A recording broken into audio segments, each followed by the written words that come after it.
Hello, this is just a quick video to give you an idea of how you can make an automatic opening chicken coop or duck hutch door for less than 50 bucks, $40 to $50.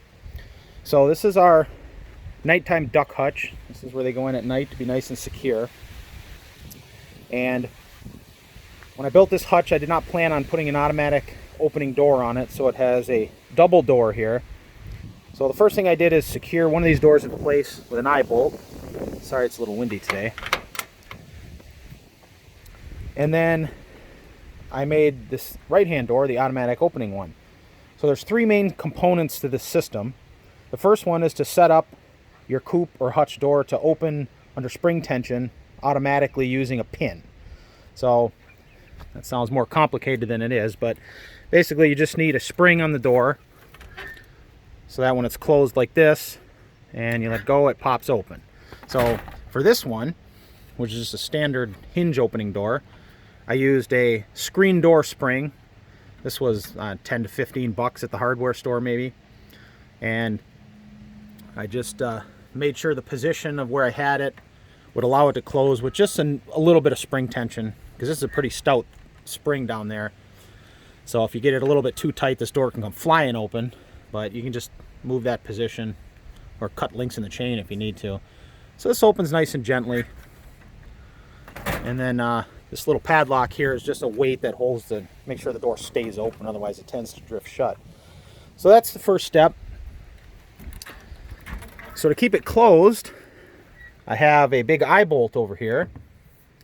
This is my pin. This just slides in. Shut this one-handed.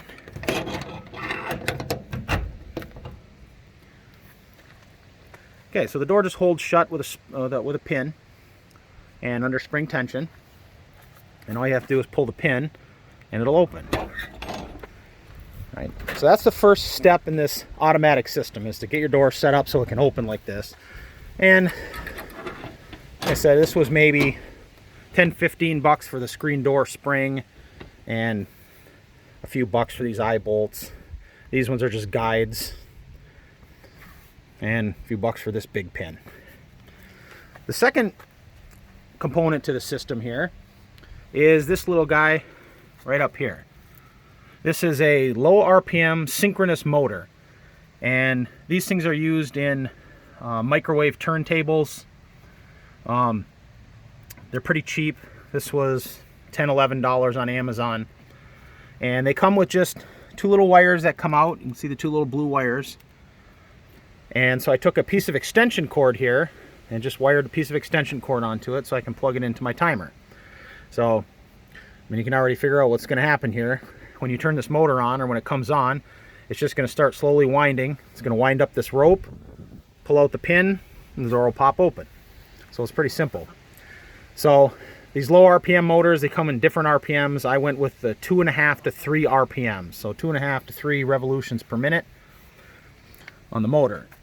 The third and final component to the system is a digital automatic timer that's capable of being programmed in 1-minute increments.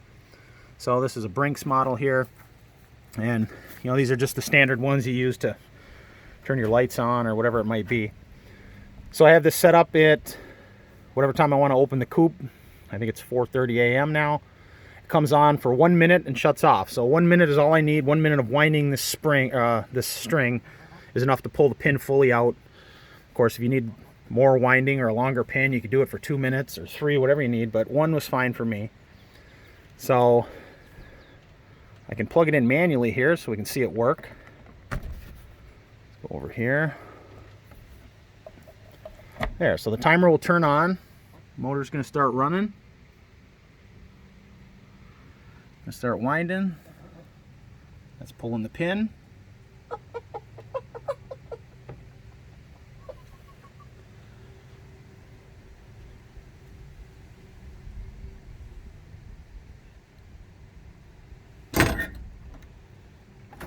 Alright, the birds go out, they're all happy. So it's probably been 40 seconds or so. This goes just for a minute, and then the timer shuts off, which I'm doing manually, and there we go. Then it's all good to go. Birds are out. Now obviously this doesn't shut itself up at night, but I'm always awake at night, so it's not really a big deal to put them in at night. And to reset it up, I just unwind this string. There you go, it's ready to close again. This pin holds very securely. I'll show you that. It's actually a good way to secure your door, even if you didn't have the automatic motor on there. It's pretty simple. That's not going anywhere. So, all right. So this is our duck hutch, like I said. I do have a chicken coop over here with a similar system that I just built a few weeks ago. And it's getting late. They're heading to bed already. So this one's a different style of door. This is a standard sliding chicken coop guillotine style door. But the idea is pretty much the same. The first step again is to set it up so that your door opens under spring tension using a pin. I messed around with some different springs. I found these guys that work pretty good. And I just put those little rubber things to space them out from the side of the chicken coop. This is a little bumper that the door hits so it doesn't go up too far. So yeah, so to close this one, works the same way. It closes under spring tension with a pin, just like that. So that's the closed position. Again, it's very secure, so predators aren't going to be going in there. I have these pins angled downward so they don't tend to slide out. So that's why they're both, this one and the one over there, are both at a slight angle downward. And this little device here isn't absolutely necessary. This is just a catch that's going to hold the door in a fully upward position, just so that it doesn't bounce on these springs for a while. But it doesn't absolutely need this. But it works the exact same way. This one here has a little guide so that I can make sure the string pulls directly out on the pin, because I wanted this motor on the right side. If I had put the motor on the left side, I could have ran straight from the motor to the pin, but it was easier on the right. So if we go in here,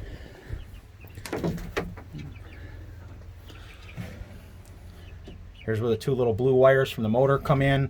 Again, it's just wired to a piece of extension cord. Runs over to the timer. So then at, I think, 5 a.m. the chickens go out. The timer will turn on for 1 minute. And we can do it manually here so we can get a look at it. All right, so the timer would come on. Start winding the motor.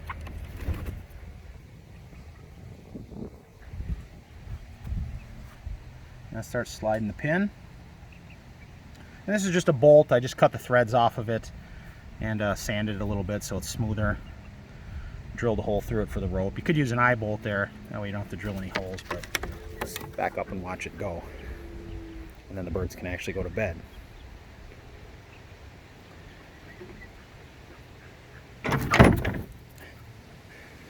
And there you go. And then they're open, the birds can go out.